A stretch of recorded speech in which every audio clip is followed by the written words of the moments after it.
Back to our channel. നമ്മൾ 4th sem BSc ബോട്ടണിയിൽ methodology and perspectives and plant science എന്ന് പറയുന്ന പേപ്പറിൽ ഇമ്പോർട്ടൻ്റ് ആയിട്ട് എക്സാമിന് ചോദിക്കുന്ന ടോപ്പിക്സ് ആണ് നമ്മൾ ഡിസ്കസ് ചെയ്തുകൊണ്ടിരുന്നത്.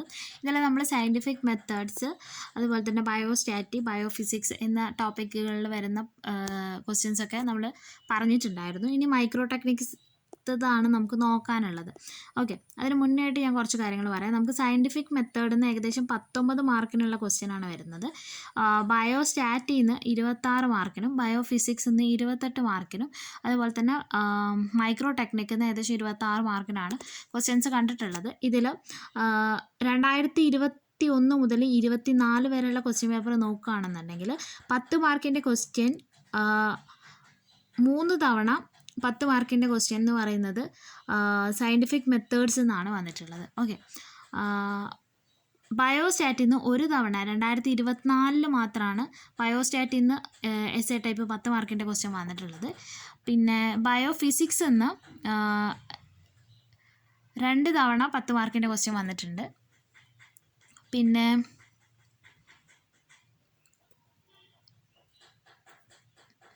മൈക്രോ ടെക്നിക്കിൽ നിന്ന് ഒരു തവണ 10 മാർക്കിൻ്റെ ക്വസ്റ്റ്യൻ വന്നിട്ടുണ്ട്. അങ്ങനെയാണ് ക്വസ്റ്റ്യൻ്റെ പാറ്റേൺസ് വന്നിട്ടുള്ളത്. ഓക്കെ, ഇനി നമുക്ക് മൈക്രോ ടെക്നിക്ക് എന്ന് പറയുന്ന പോർഷനിൽ ഏതൊക്കെയാണ് ഇമ്പോർട്ടൻറ്റ് ടോപ്പിക്സ്, എങ്ങനെയൊക്കെയാണ് ചോദിച്ചിട്ടുള്ളതെന്ന് ജസ്റ്റ് നോക്കാം.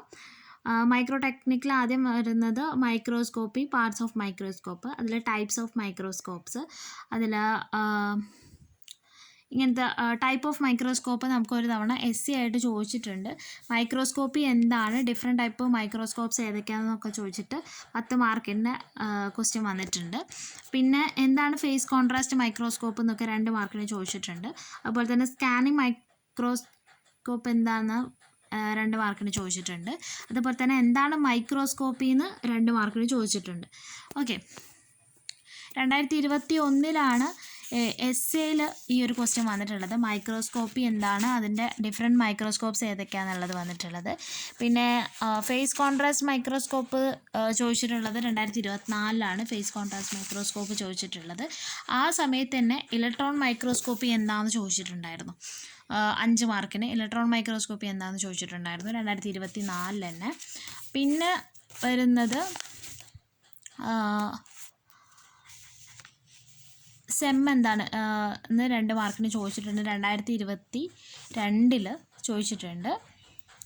അത്രയാണ് മൈക്രോസ്കോപ്പി ആൻഡ് മൈക്രോസ്കോപ്പ് എന്നുള്ള ഭാഗത്തുനിന്ന് വരുന്നത്. പിന്നെ മൈക്രോമെട്രിന്ന് 21 മുതൽ 24 വരെയുള്ള പേപ്പറിൽ ക്വസ്റ്റ്യൻ പേപ്പറിലൊന്നും കണ്ടിട്ടില്ല മൈക്രോമെട്രി. 2019 നമുക്ക് സിലബസ് മാറുന്നത്. അതിൻ്റെ മുന്നേ ഉള്ള സിലബസിൽ ഏകദേശം സെയിം സിലബസ് തന്നെയായിരുന്നു അതിൻ്റെ മുന്നേ വന്നിട്ടുണ്ടായിരുന്നത്. പക്ഷേ അതിൽ കുറേ തവണ എന്താണ് സ്റ്റേജ് മൈക്രോമീറ്റർ, എന്താണ് ഒക്കുലാർ മൈക്രോമീറ്റർ എന്നുള്ള ക്വസ്റ്റ്യൻസൊക്കെ വന്നിട്ടുണ്ട്. എങ്ങനെയാണ് കാലിബ്രേറ്റ് ചെയ്യാന്നൊക്കെ ഉള്ള ക്വസ്റ്റ്യൻസ് വന്നിട്ടുണ്ടായിരുന്നു.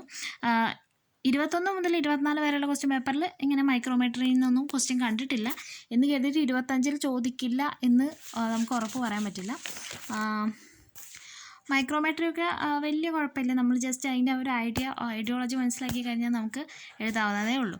അതേപോലെ തന്നെ ഡിജിറ്റൽ ക്യാമറ അതൊന്നും കണ്ടിട്ടില്ല ഇതുവരെയുള്ള ക്വസ്റ്റ്യൻ പേപ്പറിൽ. ആ ഒരു ഡിജിറ്റൽ ക്യാമറ യൂസ് ചെയ്തിട്ട് എങ്ങനെയാണ് ഇല്ലസ്ട്രേറ്റ് ചെയ്യുക എന്നുള്ള ക്വസ്റ്റ്യൻ ഒന്നും കണ്ടിട്ടില്ല.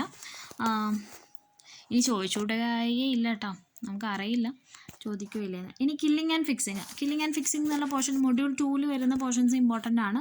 അതിൽ കില്ലിംഗ് ആൻഡ് ഫിക്സിങ്, അതുപോലെ തന്നെ ഡീഹൈഡ്രേഷൻ ആൻഡ് ഇൻഫിൽട്രേഷൻ, ഇത് ഇമ്പോർട്ടൻ്റ് ആയിട്ടുള്ള ടോപ്പിക്സ് ആണ്. ഇതിൽ എന്താണ് കില്ലിംഗ് ആൻഡ് ഫിക്സിംഗ് എന്നുള്ള രീതിയിൽ ചോദിച്ചിട്ടുണ്ട്. ഡിഫറൻഷ്യേറ്റ് ചെയ്യാനുള്ള ക്വസ്റ്റ്യൻസ് ഉണ്ടായിരുന്നു. Difference between killing and fixing, കില്ലിങ്ങും ഫിക്സിങ്ങും തമ്മിലുള്ള ഡിഫറൻസ് എന്താണെന്നുള്ള രീതിയിൽ ചോദിച്ചിട്ടുണ്ട്. പിന്നെ അതല്ലാതെ പിന്നെ ഡീഹൈഡ്രേഷൻ, ഇൻഫിൽട്രേഷൻ രണ്ടും ചോദിച്ചിട്ടുണ്ട്. ഡീഹൈഡ്രേഷൻ എന്താണ്, ഇൻഫിൽട്രേഷൻ എന്താണെന്നുള്ള രീതിയിൽ ചോദിച്ചിട്ടുണ്ട്. ഡീഹൈഡ്രേറ്റിംഗ് ഏജൻറ്റ്സ് ചോദിച്ചിട്ടുണ്ട്. ഡീഹൈഡ്രേഷൻ എന്താണെന്ന് പറഞ്ഞിട്ട് ചോദിച്ചിട്ടുണ്ട്. ഫിക്സിങ് എന്താണെന്ന് പറഞ്ഞിട്ട് ചോദിച്ചിട്ടുണ്ട്. ഫിക്സേറ്റീവ്സ് ഏതൊക്കെയാണെന്ന് പറഞ്ഞിട്ട് ചോദിച്ചിട്ടുണ്ട്. അങ്ങനെയൊക്കെയുള്ള ക്വസ്റ്റ്യൻസ് ആണ് ഈ ഭാഗത്തുനിന്ന് വരുന്നത്. അതുപോലെ തന്നെ കാർനോയിസ് ഫ്ലൂയിഡ് എന്താണ്, അതിൻ്റെ കമ്പോസിഷൻ എന്താണ്, ആ രീതിയിലുള്ള ക്വസ്റ്റ്യൻസ് ഉണ്ടായിരുന്നു. പിന്നെ ക്രാഫ്റ്റ് സൊല്യൂഷൻ, അതിൻ്റെ കമ്പോസിഷനും കാര്യങ്ങളൊക്കെ ചോദിച്ചിട്ടുണ്ട്. ഓക്കെ, 2023 കില്ലിംഗ് ആൻഡ് ഫിക്സിങ് 2 മാർക്കിന് ചോദിച്ചിട്ടുണ്ട് 2023. 2021 5 മാർക്കിന് കില്ലിംഗ് ആൻഡ് ഫിക്സിങ് ചോദിച്ചിട്ടുണ്ട്. ആ കൊല്ലം തന്നെ 2021 കാർനോയിസ് ഫ്ലൂയിഡ് അതിൻ്റെ കമ്പോസിഷൻ ചോദിച്ചിട്ടുണ്ടായിരുന്നു.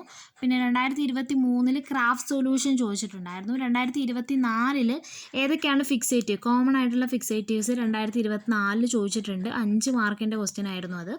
ഓക്കെ, പിന്നെ വരുന്നത് ഫിക്സേറ്റീവ് അതുപോലെ തന്നെ 2 മാർക്കിനൊക്കെ ചോദിച്ചിട്ടുണ്ട്. 2022 ഫിക്സേറ്റീവ് ചോദിച്ചിട്ടുണ്ട്. ക്രാഫ്റ്റ് സൊല്യൂഷൻ 2022 ചോദിച്ചിട്ടുണ്ട്. പിന്നെ ഇനി ഡീഹൈഡ്രേഷൻ്റെ ഭാഗം നോക്കുകയാണെങ്കിൽ ഡീഹൈഡ്രേറ്റിംഗ് ഏജൻസിനെ പറ്റിയിട്ട് 2022 5 മാർക്കിന് ചോദിച്ചിട്ടുണ്ട്. അതുപോലെ തന്നെ 2023 എന്താണ് ഡീഹൈഡ്രേഷൻ, എന്താണ് ഇൻഫിൽട്രേഷൻ എന്ന് പറഞ്ഞിട്ടുള്ള ക്വസ്റ്റ്യൻ 5 മാർക്കിന് ചോദിച്ചിട്ടുണ്ട്. ഓക്കെ, അതാണ് ഡീഹൈഡ്രേഷൻ ആൻഡ് ഇൻഫിൽട്രേഷൻ എന്ന് പറയുന്ന ഭാഗത്തുനിന്ന് വരുന്നത്. ഇതിൽ ഞാൻ പറഞ്ഞു 2019 നമ്മൾ സിലബസ് മാറിയിട്ടുള്ളത്. അതിൻ്റെ മുന്നത്തെ വർഷമൊക്കെ ഉള്ള ക്വസ്റ്റ്യനിൽ പാരഫിൻ വാക്സ് മെത്തേഡും അതിൻ്റെ എംബഡിങ്ങിൻ്റെ പ്രൊസീജിയറും കാര്യങ്ങളൊക്കെ ചോദിച്ചിട്ടുണ്ട്. പക്ഷേ നിങ്ങൾക്ക് 21 മുതൽ 24 വരെയുള്ള ക്വസ്റ്റ്യൻ പേപ്പറിൽ ഇതൊന്നും കണ്ടിട്ടില്ല. ജസ്റ്റ് നിങ്ങൾക്ക് എന്താണ് എന്നുള്ള ഒരു ഐഡിയ ഉള്ളത് നല്ലതായിരിക്കും കേട്ടോ.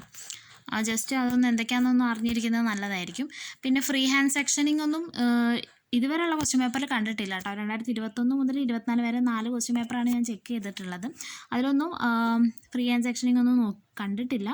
പക്ഷേ മൈക്രോടോം, സ്ലഡ്ജും റോട്ടറി മൈക്രോടോമും ഒക്കെ എളുപ്പമുള്ള ഭാഗം തന്നെയാണ്, വലിയ കുഴപ്പമൊന്നുമില്ല. ജസ്റ്റ് ഒന്ന് വായിച്ചിരിക്കുന്നത് നല്ലതായിരിക്കും. ഓക്കെ, ഇനി എങ്ങാനും ചോദിച്ചാൽ നമുക്ക് എഴുതാൻ പറ്റണം. ഓക്കെ, പിന്നെ വരുന്നത് സ്റ്റെയിനിങ് ആണ്.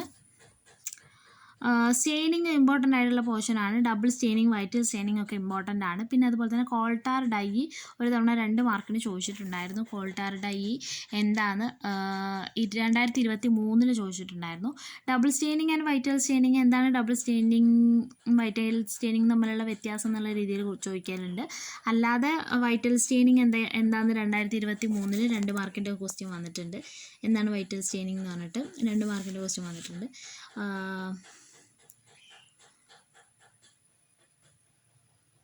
അങ്ങനത്തെ ക്വസ്റ്റ്യൻസ് ആണ് പിന്നെ കണ്ടിട്ടുള്ളത്. ഓക്കെ, പിന്നെ ഡബിൾ സ്റ്റെയിനിങ് വരുന്നത് വൈറ്റൽ സ്റ്റെയിനിങ് 2024 ചോദിച്ചിട്ടുണ്ട്. എന്താണ് വൈറ്റൽ സ്റ്റെയിനിങ് എന്ന് പറഞ്ഞിട്ട്. പിന്നെ 5 മാർക്കിന് വൈറ്റൽ സ്റ്റെയിനിങ്ങും ഡബിൾ സ്റ്റെയിനിങ്ങും 2022 ചോദിച്ചിട്ടുണ്ട്. പിന്നെ കോൾട്ടാർ ഡൈ ഞാൻ പറയില്ല 2 മാർക്കിന് ചോദിച്ചത്. അങ്ങനെയൊക്കെയാണ് ആ ഒരു ഭാഗത്തുനിന്ന് വന്നിട്ടുള്ളത്, സ്റ്റെയിനിങ്ങിൻ്റെ ഭാഗത്ത്. അതേപോലെ തന്നെ സ്റ്റെയിനിങ്ങിൽ നിന്ന് വന്നാണ് എങ്ങനെയാണ് ട്രാൻസ്മിഷൻ ഇലക്ട്രോൺ മൈക്രോസ്കോപ്പിലെ സ്പെസിമെൻ എങ്ങനെയാണ് സ്റ്റെയിൻ ചെയ്യുക എന്നുള്ളത് ചോദിച്ചിട്ടുണ്ടായിരുന്നു. ഓക്കെ, അതാണ് ആ ഒരു സ്റ്റെയിനിങ് എന്ന് പറഞ്ഞ പോർഷനിൽ വരുന്നത്. പിന്നെ മൗണ്ടിങ് നമുക്ക് വോൾ മൗണ്ടിങ്, മാസറേഷൻ, സ്മിയർ ഇത് 5 മാർക്കിന് ഇത് 3 കൂടി ചോദിച്ചിട്ടുണ്ട്. അല്ലാതെ തന്നെ മാസറേഷൻ മാത്രം ചോദിക്കാറുണ്ട്. എങ്ങനെയാണ് സ്മിയർ പ്രിപ്പയർ ചെയ്യാമെന്ന് ചോദിക്കാറുണ്ട്. അങ്ങനത്തെ ക്വസ്റ്റ്യൻസും കണ്ടിട്ടുണ്ട്. അപ്പോൾ ഇത്രയാണ് മൈക്രോ ടെക്നിക്കിൽ വരുന്നത്. ഇതിൽ ഇമ്പോർട്ടൻ്റ് ആയിട്ട് നിങ്ങൾ നോക്കേണ്ടത് ഈ ഒരു 3 ടേംസ്. ഇത് എളുപ്പമുള്ള ടേംസാണ്, ഇത് നോക്കി വെക്കാം കേട്ടോ. വോൾ മൗണ്ടിങ്, മാസറേഷൻ, സ്മിയർ എങ്ങനെയാണത് പ്രിപ്പയർ ചെയ്യുന്നതിൻ്റെ എളുപ്പമുള്ള ഭാഗങ്ങളാണ് വോൾ മൗണ്ടിങ്ങും മാസറേഷനും സ്മിയറൊക്കെ. അത് നോക്കി വയ്ക്കാം. പിന്നെ എന്താണ് ഡബിൾ സ്റ്റെയിനിങ്, വൈറ്റൽ സ്റ്റെയിനിങ് എന്നൊക്കെ ജസ്റ്റ് നോക്കി വെക്കണം. പിന്നെ നമ്മൾ ഈ ഒരു ഇതില്ലേ ഡീഹൈഡ്രേറ്റിംഗ് ഏജൻസ്, ഫിക്സേറ്റീവ്സ് ആ ഭാഗങ്ങളൊക്കെ നോക്കി വയ്ക്കാം.